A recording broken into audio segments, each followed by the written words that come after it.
4교시 볼까요? 건축법상 건설공사 참여자 안전관리 수준 평가. 이거 뭐라 그랬어요? 이게? 안전수준 평가. 그죠? 딱 떠오르는 게 뭐가 있어야 된다 그랬어요? 안전관리 계획서. 관리 감독자. 예, 이런 거 상상하시면서 적세면 더 좋았을 거고요. 인간공학 설계. 그 다음에 밀폐공간. 안전점검사항 항타기 항발기. 그죠? 예. 그 다음에 거푸집에 적용하는 고려 하중과 설치 기준, 그 다음에 터널의 나툼 공법이 나왔어요.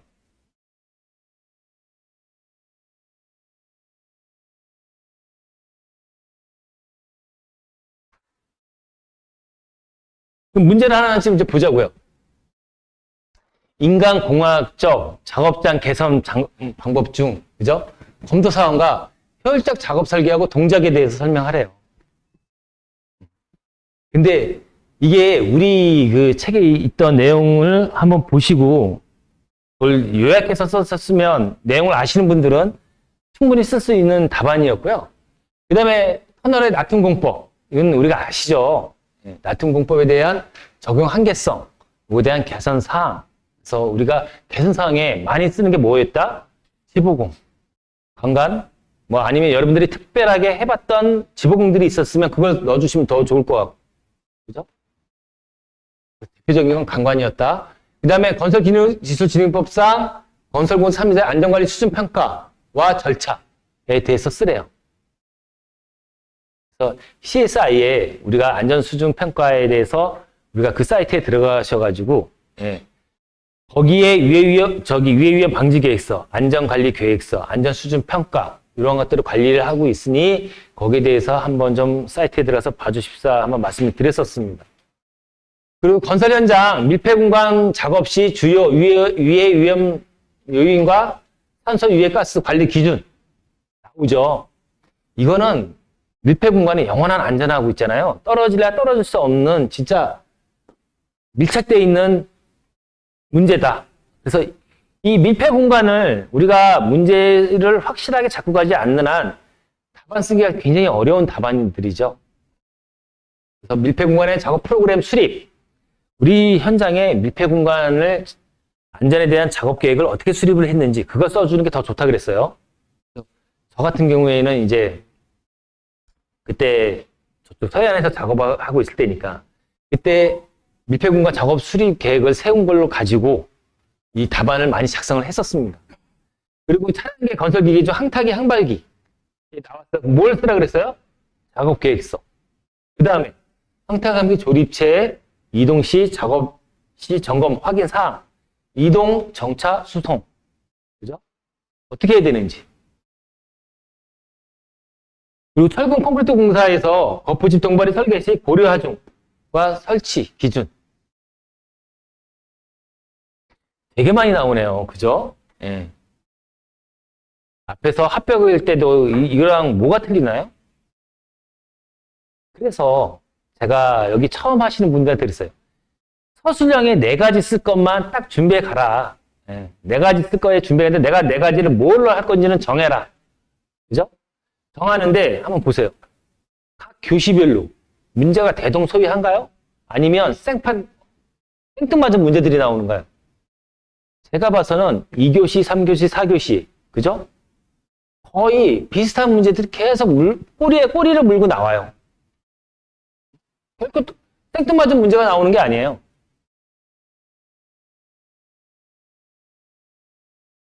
인간공학적 작업장 개선 검토 사항들입니다. 그죠? 왜 하나? 불필요한, 부적절한 작업 자세를 개선하기 위해서. 그죠? 예. 다 그렇잖아요. 예. 그러면 이 관리적인 요소는 인간 중심의 작업 설계를 하기 위해서 그렇습니다. 그죠? 그래서 인간이 가장 적절한 방법으로 가장 간편하게 쉽게 작업할 수 있는 것을 설계하기 위해서 인간공학적 작업장 개선 검토가 필요한 거죠. 그러면 이거에 대한 효율적 작업 설계는 어떻게 해야 되는 건지, 그래서 작업의 관리에 따른 거, 작업물 배치 관리에 따른 거. 사람은 뭐라 그랬어요? 망각의 동물이라 그랬어요. 그런데 어려운 곳에다 갖다 놓고 작업하면 되겠습니까? 항상 기억하기 쉽고 불필요한 이동이 필요하지 않은 곳에서, 그죠? 그러한 내용들을 같이 써주시면 돼요. 그래서 작업 자세의 선택은 어떻게 해야 되는 것이, 작업 자세가 어느 때 가장 편할까요?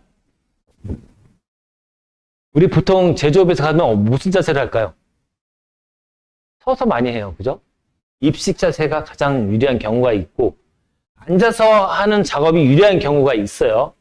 이러한 경우들을 우리가 어떻게 해서 작업을 설계를 해야 된다는 것을 알 수가 있죠.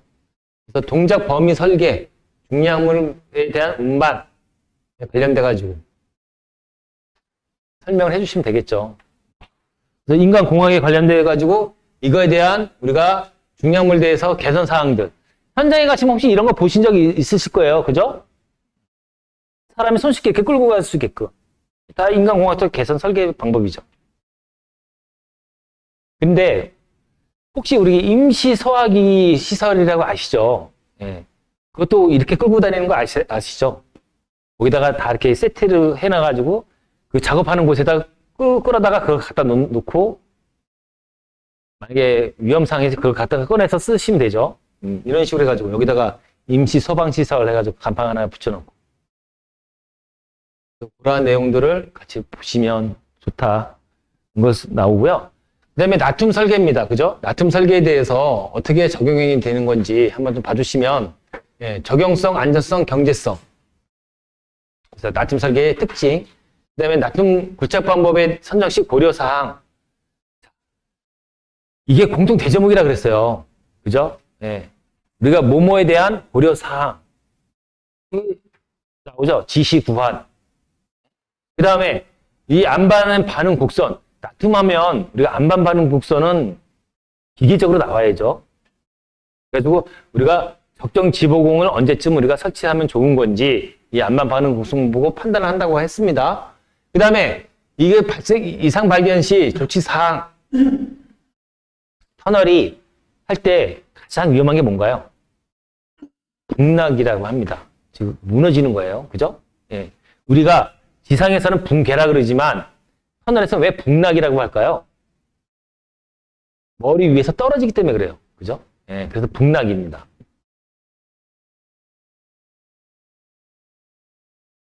그래서 요거에 대한 계측 관리. 그래서 터널이 문제가 나오면 터널 계측 관리를 해주는 게 가장 좋을 것 같고, 거기에 A 계측, B 계측. 그죠? 그 관련돼 가지고 우리가 같이 넣어주시면 좋은 답안이 되지 않았을까 싶습니다. 그래서 일상 계측, 정밀 계측, 뭐 A 계측, B 계측, 뭐 이런 식으로 가서 좋을 것 같고. 또 지보 패턴이 어떠한 패턴들이 있는 건지. 예. 근데 이거 다 쓸 필요 없고 대표적으로 내가 경험해봤던 패턴들. 내가 만약에 터널을 한 번도 안 해봤어. 그럼 나 모르잖아요. 그러면 대표적으로 무슨 패턴이 좋은 건지. 근데 강간 다단 그라우팅이라든지 뭐 이러한 지보 패턴들은 우리가 여기에 가장 많이 나와 있는 것들이니까 그게 특별해 보이질 않아요. 그러면 딱 봐가지고 야, 이게 되게 어떤 사람이 경험을 이걸 했는데 이건 난 듣보잡 같은 공법인데 이런 것들이 또 있었네? 그런 공법들이 있어요. 그럼 그런 거를 찾아가지고 마치 내가 경험해 봤던 것처럼 각색을 해도 된다는 거. 그래서 제가 이거 할 때도 이런 뭐 지보공을 할 때 그 요새 새로 나온 신기술들이 있었어요. 뭐 저기 무슨 파이프를 여러 개를 이어서 붙여가지고 이렇게 지보공을 해주는 것들이 있었는데 그게 이제 우리 도로 같은 거 이제 횡단할 때 그런데 많이 쓴다고 하더라고요. 그래서 그러한 사례를 가지고 한번 사례화 시켜서 저도 한번 써본 적이 있습니다. 이 나툼 공법 할 때. 근데 그렇게 정성 들여서 썼는데 떨어져. 아, 환장하죠. 정성 들여서 썼을 때 떨어질 때가 환장합니다. 근데 웃기는 건 뭐냐면요. 이번에 떨어질 것 같아. 그래가지고 대충 쓰고 나왔어. 그때 합격해. 대체 이 시험 뭐야? 막 이렇게 돼요. 정성 들였을 때는 똑 떨어지고, 아, 뭐, 대충 쓰고, 아, 이번에 떨어질 것 같아 하고 쓰고 나왔는데 합격해. 시험이라는 게 언제 내가 합격할지 모르니까, 그래서 제가 말씀드리는 겁니다.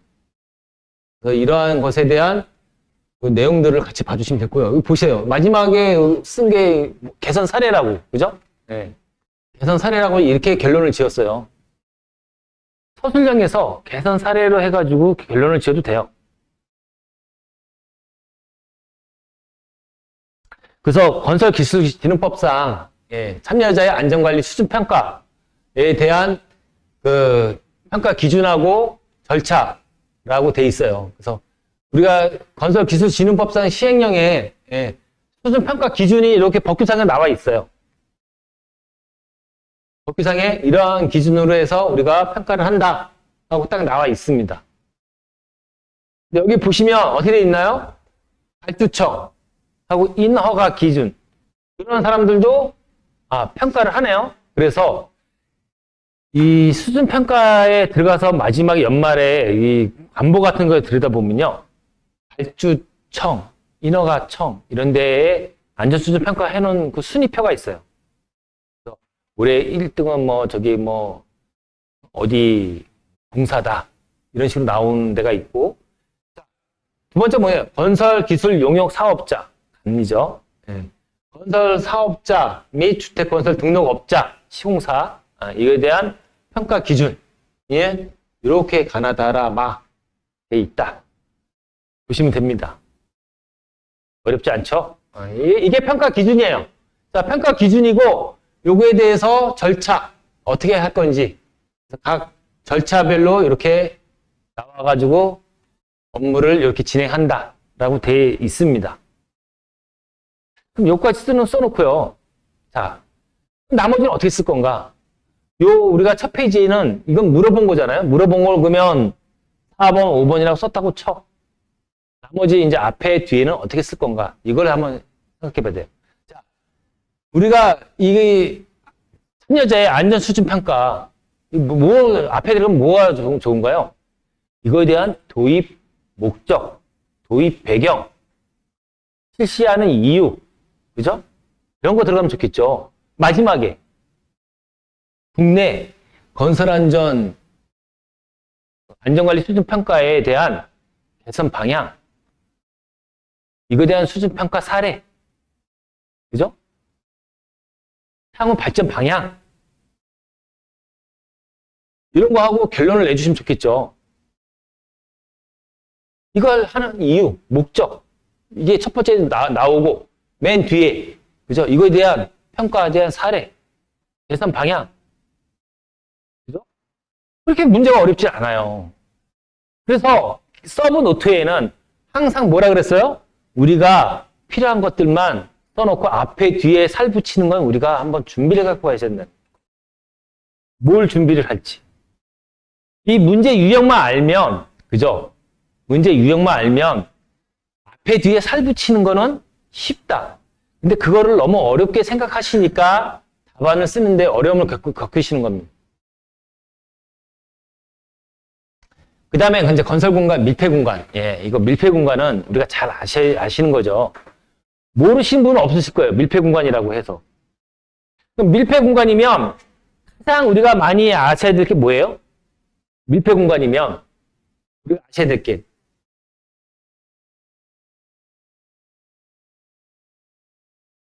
밀폐공간이면 적정 공기가 얼마인지를 아셔야 됩니다.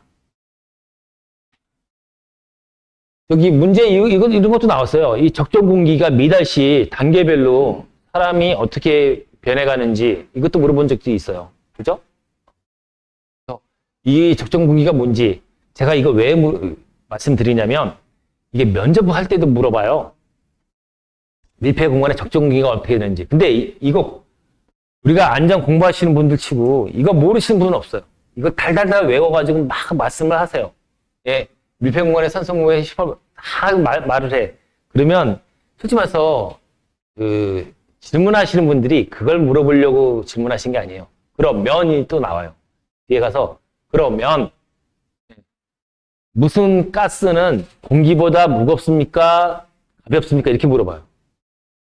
거기서 갑자기 사람이 멘붕이 와요. 샘파 모르는 유해가스를 물어보고 내가 그게 공기가 무거운지 혹시 유해가스가 만약에 공기보다 가볍다 그러면 사람이 들어가가지고 있잖아요. 위험할까요? 아니죠. 그게 가벼워서 공기 올라오면 뚜껑 열면서 유해가스네 하고 피하게 되겠죠. 그럼 사람이 다칠 일이 없어요. 왜? 피할 시간이 있으니까 위에서. 근데 들어가서 사람이 쓰러진다는 건 뭐 왜일까요? 공기보다 무겁기 때문에 그래요. 그죠? 예, 그 유해가스가 공기보다 무거워서 밑에 깔려 있으니까 사람이 들어가가지고 그걸 마치고 쓰러지는 거죠. 이유가 그래요. 그죠? 그거 생각해가지고 무조건 무겁습니다. 처음부터까지 다 무겁다 그랬어요. 그냥. 내가 모르니까. 맨 마지막에 있는 가스는, 이 가스는 공기보다 가볍습니다. 이러는 거예요. 그래서 거기다 물어볼 수는 없고, 그게 유해가스일까? 이 생각이 들어요. 그죠? 그러한 내용들을 우리가 꼭 알고 있어야 된다. 그래서 제가 이 가스들, 이것도 다 한번 해놓은 게 혹시나 그 면접 가서 물어볼 수도 있어가지고, 이러한 가스들이 있다. 이런 것만 좀 알고 계시면 될 것 같고요. 안전작업 절차는 이걸 참고하시는 게 아니라 여러분들이 현장에서 밀폐 공간에 대한 작업 프로그램을 세우는 게 있으실 거예요. 없으면 안전보고 만들라 그러세요. 야, 우리 현장에 밀폐 공간 작업 프로그램을 좀 만들어서 나한테 갖고 와. 그렇게 말씀을 하세요. 그래가지고 그것을 갖고 온 걸 가지고 한번 검토를 해보세요. 이렇게 하면 우리가 안전한 작업이 될 수 있을까? 이런 것을 한번 보시면 될 것 같습니다.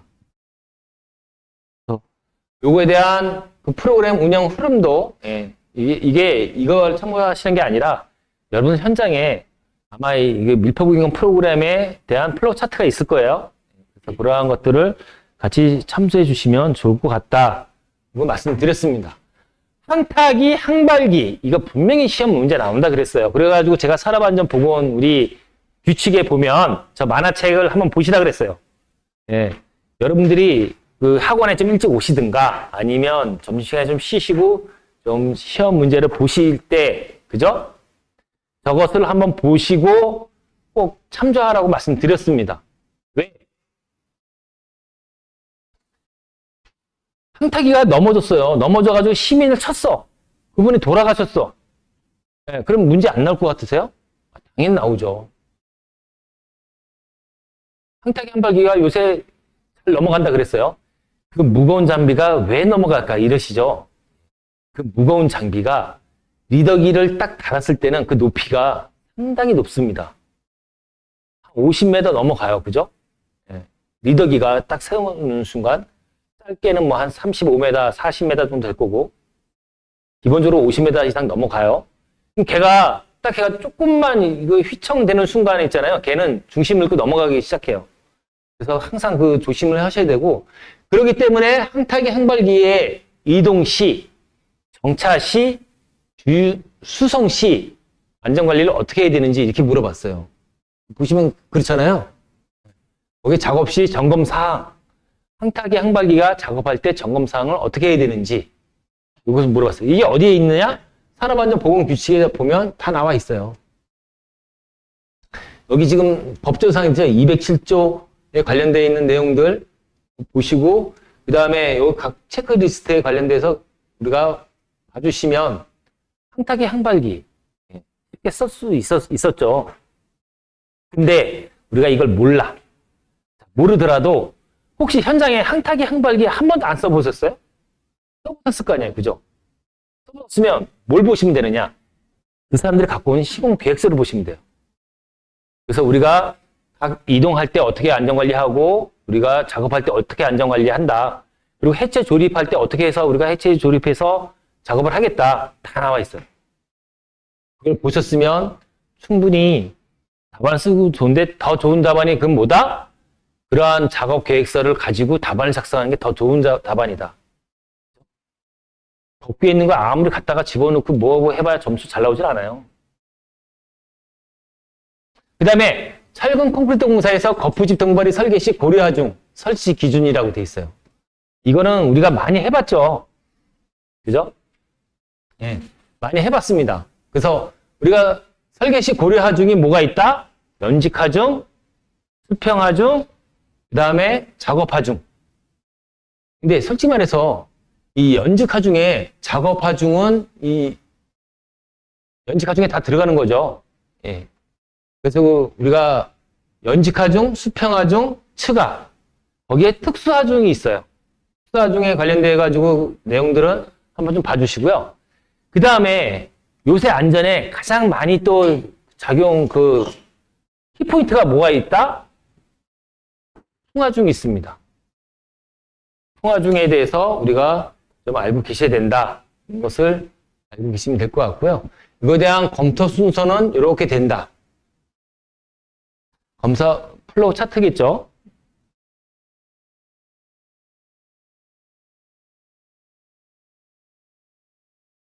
이게 고려 하중이고요. 이 동발이 설계할 때 우리 동발이의 설치 기준은 우리 시스템 동발이를 어떻게 설치를 하셨는지 그 기준을 보시고 하시면 될 것 같고요. 내가 시스템 동발이는 안 해봤어. 난 강간 비계밖에 안 해봤어. 강간 동발이밖에 안 해봤어. 그러면 그거에 대해서 쓰시면 돼요. 근데 자 우리가 멍해와 장선이라 그래요. 그러면 현장에서 어떻게 그것을 우리가 설치를 했었는지 그것을 좀 생각하셔가지고 작성해 주시면 더 좋을 것 같고요. 보통 우리가 명예하고 장선이 가면 어떻게 해야 돼요? 중심을 맞춰주셔야 돼요. 그죠? 예, 중심을 맞춰주는 게 가장 중요하고 그 중심이 어떻게 돼요? 항상 동발이가 수직 상태가 돼 있는지 안 돼 있는지를 보시면 됩니다. 그리고 그 수직 상태에 있는 동발이가 기울기가 몇 분의 1? 기준을 정해 주시는 게 좋아요. 보통 200분의 1이라고 그러는데, 그죠? 근데 200분의 1이면 거의 기울기가 없어야 돼요. 그냥 똑바로 서 있어야 된다는 거죠. 근데 진짜 조립하러 가는 거 한번 가서 보시면 어떠한 동발이들이 있는 줄 아세요? 뭐 하다가 이게 잘 걸려, 이게 맞질 않아. 그럼 어떻게 해요? 이렇게 기울여서 이렇게 설치해 놓은 것들이 있어요. 그죠? 그거 안전수준 평가한다 그랬죠? 그분들이 나와서 점검할 때 그런 거 보였다 다 지적사항이에요. 관리감독자 이거에 대해서 구조검토 해봤어요. 이렇게부터 해가지고 구조검토도 가져오세요. 근데 구조검토서에 동발이가 삐딱하게 세우게끔 돼 있나요? 구조검토는 그렇게 안 돼요. 모든 동발이는 수직으로 설다고 가정하고 설계 검토를 하는 겁니다. 그죠? 그렇기 때문에 점검 나오시는 분들이 딱 나와가지고 이렇게 삐딱 썩이는 동발이 있다? 다 지적사항이라는 겁니다. 그건 구조검토에 그렇게 안 돼 있을 거니까. 그건 안 봐도 알아요. 어느 구조검토에 동발이가 삐딱하게 돼 있는 걸로 해가지고 구조검토가 돼 있겠어요. 전부 다 안 돼 있는 거죠. 그렇게 해서 보시면 되고요. 자, 그 뒤로는 제가 그 자료들입니다. 그죠? 자료들에 뭐가 있는지 한번 보세요. 법 개정 사항들이 있어요. 법 개정 사항들이 있고, 그 다음에 뭐가 있다? 중대재해 처벌법이 나와 있을 거예요. 중요합니다. 예, 중요한 내용들이고, 그 내용들을 여러분들이 숙지하고 계셔야 돼요. 그리고 그 중대재해 로드맵에 관련돼 가지고 제가 그 학원 게시판에 들여다 보시면요, 그 안에 중대재해 로드맵이 어떠한 사항들이다 하고 나와 있을 거예요. 그래서 그 사항들을 같이 좀 봐주시면 좋을 것 같고요. 자, 130회 시험이 이런 식으로 나왔어요.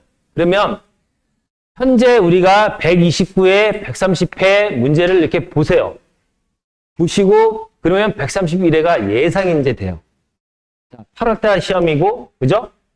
8월달 시험이고, 우리가 131회 때 시험이 뭐가 나올 건지. 그럼 1년 전에 아마 여름에 나왔던 시험 문제를 이렇게 한번 보세요. 보시고, 그리고 올해 8월달에 시험에 어떠한 문제들이 나올 건가 한번 예상을 좀 해보시면 돼요. 그런데 요번에 지진이 안 나왔죠. 네, 지진이 안 나왔어요.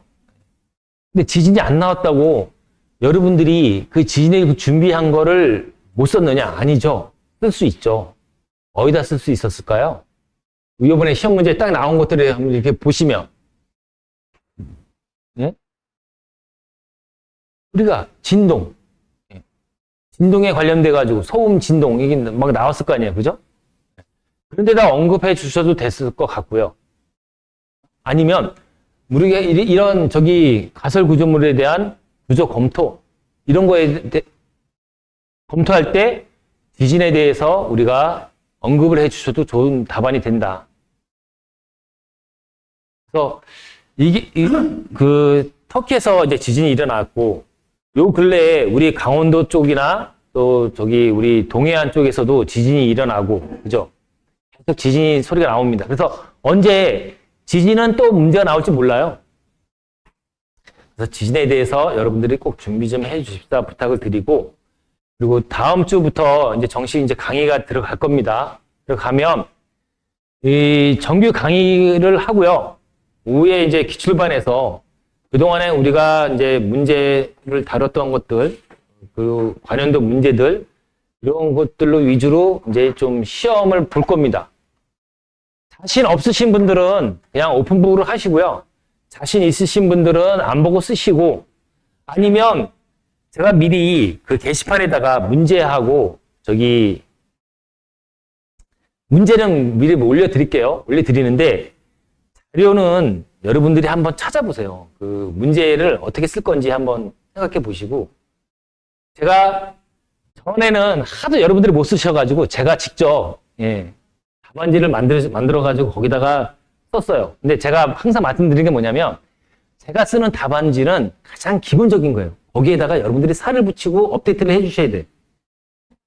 가장 기본적인 그 답안지에다가 내가 어떻게 이것을 작성을 할까 한번 고민을 해보셔야 된다는 거예요.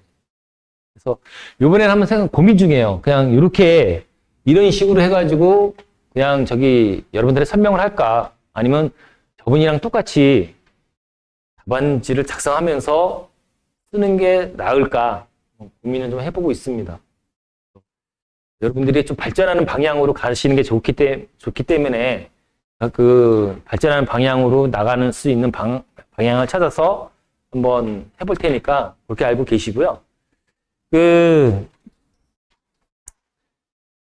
문제를 올리면 한번 보시고는 오세요. 보시고 오시고 대체 이게 무엇인가는 한번 생각 좀 해보시고요. 하루에 오늘부터라도 하루에 한 문제라도 풀어보는 게 중요합니다. 하루에도 한 문제라도 풀어보고요. 이 문제 이렇게 풀어보니까 이것이 답안을 이렇게 써봤는데 잘 안 풀려. 그때 저한테 한번 와 주시고, 그리고 요새 인터넷에 들어가 보면요, 되게 막 그 답안지도 많이 돌아다녀요. 그죠? 그러니까 제가 원래 그런 답안을 잘 보지 못하게 하는데, 근데 여러분들은 좀 보라고 하는 게 뭐냐면, 너무 방향성을 못 잡으시기 때문에. 근데 그러한 합격자 답안을 보면 한 가지 단점이 있어요. 뭐냐면 자꾸 그 사람 답안을 따라가려고 해요.